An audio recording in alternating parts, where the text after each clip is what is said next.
يا نبي محمد صلى الله عليه وسلم هزب سلهم كن إلال صلوا على رسول الله سلام رينة بزو يتوران يالله بتاريخ كالفو ታላቅ ስብዕናዎች ወደፊትም ከሚመጡ ከሁሉም ያላቁት ነብይ መሐመድ ሰለላሁ ዐለይሂ ወሰለም ካሉብን 1001 ችግሮች መካከል ወይም ያሉብንን 1001 ችግሮች ሊፈታ የሚችል ስብዕናን ቁርአን አላብሷቸዋል።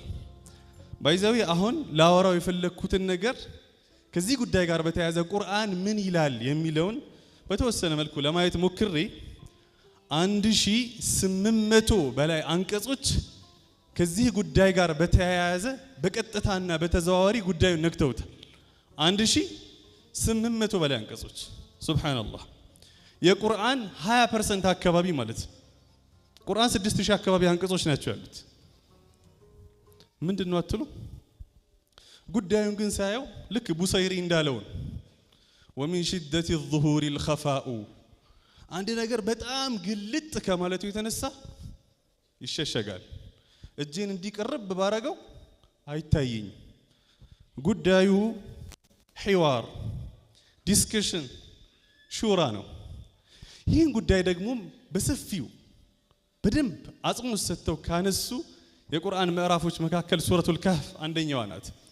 ሱረቱል ካህፍ አላህ Subhanahu Wa Ta'ala የሊደርሺፕና የማኔጅመንት መንሃጅያ መንገድን ካስቀመጠባቸው ምዕራፎች መካከል አንደኛዋ ናት። ሊደርሺፕ ኤንድ ማኔጅመንት በሱረቱል ካህፍ ውስጥ 8 ዑደቶችን ያልፋል። 8 ዑደቶች 8ቱን ለመናገር ጊዜ የለኝም።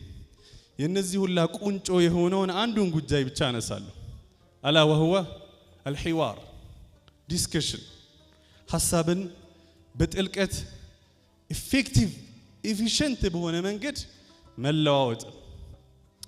ይህን ጉዳይ አላህ Subhanahu Wa Ta'ala ለማስረዳት 5 ታሪኮችን ሱረቱል ካህፍ ላይ አንስተዋል። ከአምስቱ መካከል 3ቱን ብቻ ወደ እናንተ አደርሳለሁ። የመጀመሪያው በሁለት ጓደኛሞች መካከል የተደረገ ዲስከሽን የሐሳብ ልውውጥ ነው። መቼም ጓደኛ የሌለው የለም።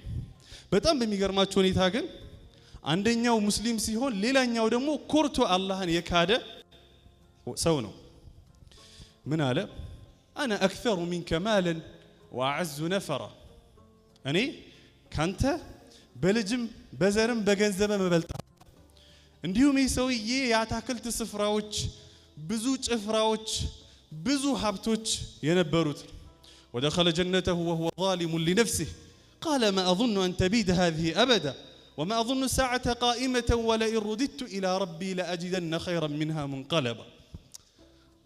አስቡት በጣም ሳሂቢ የምትሉት ሰው ያለው ነገር ጸጋው አሳብዶት ነብዩ ሰለላሁ ዐለይሂ ወሰለም ምንድነው የሚላቸው? ما انت بنعمه ربك بمجنون አላህ የዋለለት ጸጋ አሳብዶት የካደ ሰው